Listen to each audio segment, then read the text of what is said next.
എങ്ങനെ നിങ്ങൾക്ക് ബെറ്ററായിട്ട് പ്രോംപ്റ്റ് ചെയ്യാം, അതിനുള്ള ഒരു 6 പോയിന്റുകളാണ് നമ്മൾ ഇന്ന് പറയാൻ പോകുന്നത്. Number 1, clear and specific.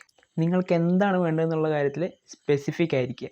Example, a woman, a 23-year-old woman. Detailed ആയിട്ട് പ്രോംപ്റ്റ് ചെയ്യുക. Example, sitting in a brown chair. മൂന്നാമത്തെ point, style and mood create ചെയ്യുക. Example, sitting in a chair, very happily sitting in a chair. അഡ്ജക്റ്റീവ്സും ഡിസ്ക്രിപ്ഷൻസും use ചെയ്യുക. A woman, a 23-year-old cute women.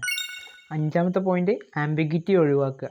Means general terms ഒക്കെ ഒഴിവാക്കുക, കുറച്ചുകൂടി specific ആയ terms ഉപയോഗിക്കുക. എക്സാമ്പിൾ, മുമ്പത്തേതുപോലെ തന്നെ A woman, a 23-year-old young cute women. Last point, refine your self. അതായത് നിങ്ങൾ ചെയ്യുന്ന ഓരോ പ്രോംപ്റ്റുകളും റിഫൈൻ ചെയ്ത് ബെസ്റ്റ് ആയിട്ടുള്ള പ്രോംപ്റ്റുകൾ നിങ്ങൾ ജനറേറ്റ് ചെയ്ത് നോക്കുക. അപ്പോൾ നിങ്ങൾക്ക് ബെസ്റ്റ് ആയിട്ടുള്ള റിസൾട്ടുകൾ കിട്ടും. ബോണസ് ടിപ്പ്, സെൻസിറ്റീവ് ആയിട്ടുള്ള പദങ്ങൾ ഉപയോഗിക്കുന്നതിന് പകരം അവയുടെ സിനോണിംസ് യൂസ് ചെയ്യുക. മോസ്റ്റ് ഓഫ് ദി പ്ലാറ്റ്ഫോമുകളിലും കോണ്ടന്റ് ഫിൽറ്റർ ഉണ്ടാവും.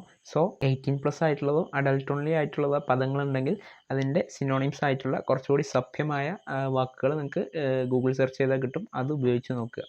Happy prompting. Thank you.